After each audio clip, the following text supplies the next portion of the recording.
Football বিশ্বে সবচেয়ে আলোচিত দুই নাম লিওনেল মেসি ও ক্রিশ্চিয়ানো রোনালদো। এবার সেই দুই কিংবদন্তিকে একই দলে খেলতে দেখার স্বপ্ন দেখাচ্ছেন স্বয়ং ফিফা সভাপতি জিয়ানি ইনফান্তিনো।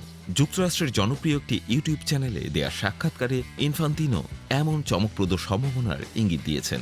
তিনি বলেন, ক্লাব বিশ্বকাপে খেলতে পারেন ক্রিশ্চিয়ানো। আলোচনা চলছে, কে জানে কোনো ক্লাব হয়তো তাকে সই করাতে চায়।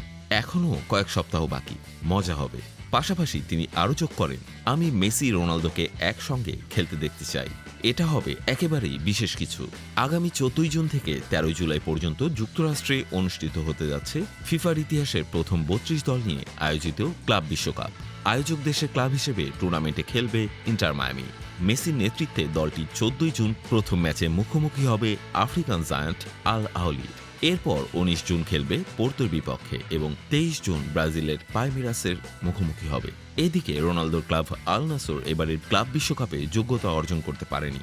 সৌদি আরব থেকে কেবল আল হিলালি জায়গা করে নিয়েছে। তবে রোনালদোর ক্লাব ভবিষ্যৎ নিয়ে জল্পনা চলছে।